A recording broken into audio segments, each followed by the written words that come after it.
For the former UN investigator and his family, life appears to be fulfilling.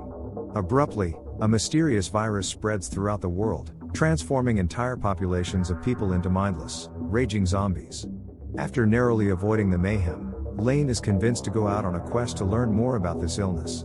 In order to uncover answers before human civilization collapses, Lane must confront horrifying risks and overwhelming odds on a treacherous journey around the world. In Philadelphia, the family of former United Nations investigator Jerry Lane, with his wife Karen, their daughter Rachel, and Connie, stuck in heavy traffic, they noticed strange occurrences around them, so Jerry turned on the car radio. In the news, they discovered an outbreak of rabies originating from Taiwan spreading to over 12 countries. A fast police motorcycle hit the side mirror of their car, so he got out to check it. Suddenly, there was an explosion on the other side of the street. A speeding truck was weaving through the stalled traffic, crashing into the vehicles. They followed the truck, amidst the chaos, and it collided with another truck parked on its way. Due to the tension inside the car, they didn't notice the approaching ambulance, and it collided with their vehicle. As people ran in panic around them, they struggled to comprehend the unfolding chaos. Jerry managed to gather the attention of his family, while Karen, like the others, was bewildered by the unfolding events. Their eyes widened in horror as they witnessed an infected person attacking a car, viciously biting one of its occupants. As they hurriedly fled the scene, Jerry couldn't help but observe the bitten victim. Shockingly, after a mere 12 seconds, the victim began to exhibit signs of infection. Without hesitation, they sought refuge in an RV, determined to escape the relentless onslaught of the infected. Despite the harrowing attacks they endured, their resolve remained unshaken. They pressed on, driving relentlessly until the city was nothing but a distant memory, left behind in the wake of their desperate flight. They had to stop because Rachel was having an asthma attack, but her medication was left in their abandoned vehicle. Meanwhile, they received a call from New York. Thierry Umutoni, Jerry's former buddy, promised to send a helicopter to pick up the family. Connie found a rifle and immediately handed it to Jerry. The Lanes flee to Newark, New Jersey, to find a pharmacy. Inside the supermarket, amidst the chaos, Karen gathered the items they needed. Meanwhile, Jerry and Rachel headed straight to the pharmacy. However, Jerry was confronted by someone holding a gun, who then gave him the medication for Rachel. Shortly after, Karen was harassed by two men, prompting Jerry to engage in a shootout with them. When they exited the pharmacy, their RV was gone, so they were forced to walk towards the apartments. As they fled from the infected, Jerry noticed an old homeless man who was ignored and passed by them. They entered the apartment, but they were followed by the infected. Jerry fought them off using his rifle, but he also had to trap them to escape. Fortunately, they seek safety in an apartment occupied by a couple and their young son, Thomas. Before leaving, they invited the family to join them, but they refused and chose to stay behind. As they were heading towards the rooftop, they were immediately attacked by the infected, who chased after them. Jerry had to fight to protect his family. He urged Karen and the children to go ahead before he was attacked by the infected, and something splattered onto his mouth. Fortunately, Thomas saved him. Karen lit a flare, which caught the attention of the chopper sent by Jerry's old buddy and UN Deputy Secretary General Thierry Umutoni to extract the Lanes and Thomas. Upon reaching the rooftop, he immediately went to the edge of the building to jump off if anything happened to him. He was only relieved when he didn't turn into one of the infected. They were chased before they could board the helicopter, and the soldiers shot at the approaching infected until they were able to escape completely. And they headed to UN command ship USS Argus. Upon landing from the helicopter, they were immediately greeted by Thierry and ushered to their bunk beds. In the Atlantic, military soldiers and scientists are analyzing worldwide outbreaks on a Navy vessel. According to Dr. Andrew Fassbach, the creation of a vaccine for the plague is contingent upon identifying its source. The source of the email, which described the disease's symptoms and used the word zombie for the first time, is thought to be a military installation in South Korea. Reluctantly, Jerry consents to assist Fassbach in locating the source of the outbreak after being informed that failure to do so would result in his and his family's removal from the ship. After bidding farewell to his wife, Karen, to the children, and also to Thomas, they immediately flew to South Korea. During the trip, Jerry advised Fassbach, and the virologist also shared an idea about the brutal virus. When they arrived at Camp Humphreys, a military installation in South Korea, Jerry and Fassbach arrived to find themselves under attack by zombies. As he turns to get back into the plane, Fassbach stumbles, collapses, and unintentionally pulls the trigger, killing himself. After being rescued by the base's surviving personnel, led by Captain Speak, Jerry was immediately taken to the headquarters along with the other soldiers. There, he finds out that the base's doctor brought the infection after being sent out to verify the death of a soldier who had just gone AWOL a week before, and exhibiting zombie-like symptoms. Patient 0 was the AWOL soldier, while Patient 1 was the doctor. The sick people ignored the soldier with the amputated leg, who ultimately burned them both. After being detained at the facility, a former CIA agent who demonstrates removing teeth to prevent him to bite anymore in case of turning into a zombie, to prevent the spread of the virus, and advises Jerry to travel to Jerusalem, where he claims the Israeli Mossad has been keeping a safe area since before the outbreak's official recognition. Jerry decided to go to Jerusalem. After a short briefing, they immediately moved out, using bikes to get to the aircraft. When Karen attempted to call Jerry, it created noise, alerting the zombies. They were chased by the zombies, but other soldiers cleared their path, with the help of Captain Speak. Upon arriving at the aircraft, they quickly refueled it. As Jerry approaching, zombies attacks him and fell on the ground. Jerry saved again by Captain Speak, who then got infected by the zombies. Jerry and the others quickly boarded the aircraft, and peeking Captain Speak ends his life to prevent himself from turning. They detach the fuel line.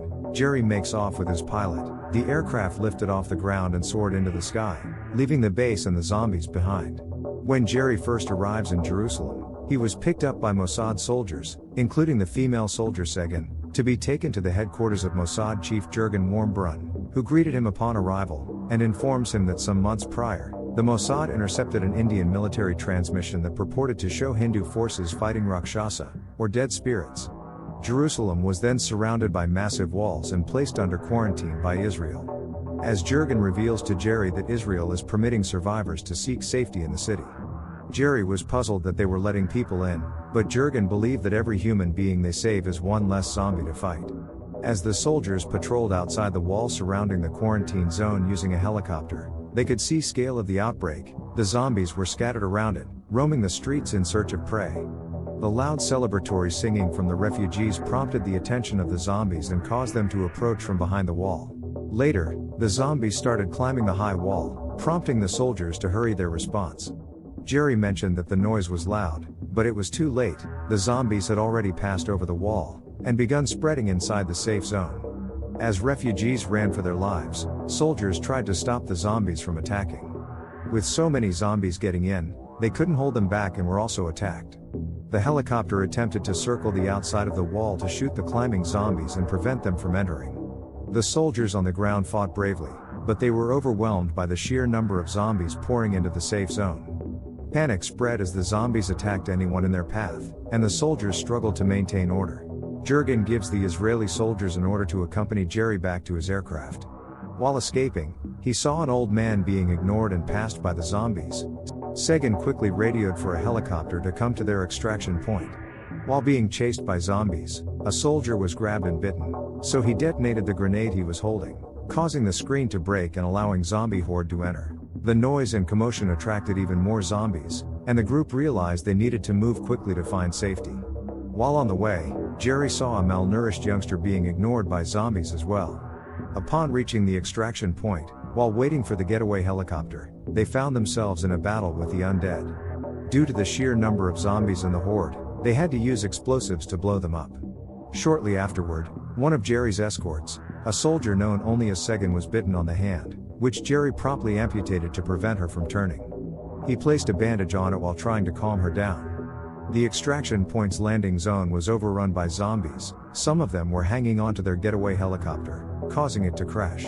They had to proceed on foot toward the airport runway, but unfortunately, their service aircraft had already left, assuming Jerry wouldn't make it.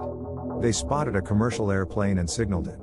Miraculously, the pilot saw them and stopped the plane, allowing them to climb aboard. Their relief was palpable as they settled into their seats, grateful to have escaped the zombie horde and finally be on their way to safety. As Jerry and Segan fled on a commercial airplane, Israel was being overrun by zombies. Jerry cleaned Segan's wound and treated it while she grimaced in pain. Then, he immediately called his wife, Karen. When Jerry got in touch with Thierry, he explained to him that he needed to get to the nearest medical research facility to create a vaccine. He handed the sat phone to the pilot so Thierry could speak to him. After that, The plane was redirected to a World Health Organization (WHO) facility outside of Cardiff, Wales. Meanwhile, a zombie attacked the flight attendant. When Jerry peeked through the curtain, he saw that the infected had already spread to the back of the plane. They stacked their luggage to block them, but one passenger accidentally dropped a bag, drawing the attention of the zombies and leading to an attack. Chaos erupted as the zombies surged forward, some trying to barricade themselves in the cockpit, while others fought off the zombies with whatever they could find. Jerry used a grenade to blast the infected out of the airplane as a stowaway zombie struck in mid-air. Some zombies were flung into the engine, causing the plane to lose control and crash. Despite his wounds, Sagan and Jerry both survived. After arriving at the WHO facility, Jerry passed out. After the plane crash, Jerry was declared missing in action. Despite Thierry's reluctance, Jerry's family had to be relocated to another shelter. 3 days later, he awakens, his wound treated by WHO personnel. However, the people at the facility had no trust in him, so he called Thierry to explain Jerry's true mission for being in the facility. He shares with the remaining WHO personnel a theory he has developed based on persons he has witnessed the zombies ignore. The very injured or terminally ill are not acceptable hosts for the virus to reproduce, thus the infected do not bite them, and this serves as camouflage. He proposed that they test this by purposefully infecting someone with one of the facility's illnesses, but the pathogens were stored in a wing already overrun by zombies. To obtain a pathogen, Jerry, Sagan, and the lead WHO physician went. The group moved cautiously, mindful of every sound they made. One of their companions accidentally made noise, alerting the zombies to their location. Sagan shot one of the zombies, prompting the others to chase them. They were forced to fight against the zombies. As they battled their way through, they split up. Sagan and the doctor headed back to the main building, while Jerry went on to the pathogen vault. He took a sample of the illness to make into a vaccine. When a zombie trapped Jerry within the vault, he decided to test his theory by injecting himself with an unidentified bacterium. The process was risky, as any mistake could result in failure or even death. He wrote on a piece of paper and showed it to a nearby CCTV for WHO personnel to see. "Tell my family I love them." After injecting himself with the vaccine, he waited for a few minutes for it to take effect. After that, he grabbed the samples and opened the vault. The zombie disregarded him. He created noise to attract the zombies to him, as did those he came across while returning to the main building. Everyone rejoiced at Jerry's accomplishment. In a safe haven in Freeport, Nova Scotia, his family was waiting for his arrival. Jerry and his family were reunited. A vaccine, derived from deadly pathogens, was developed and issued to troops fighting the infected, acting as a kind of camouflage. Moreover, the vaccine facilitated survivors' entry into quarantine areas. Human offensives were initiated against the zombies, and hope was reinstated. Jerry remarked, "Our war has just begun. This isn't even close to the end." For more videos similar to this, don't forget to subscribe and enable notifications. Thank you for watching.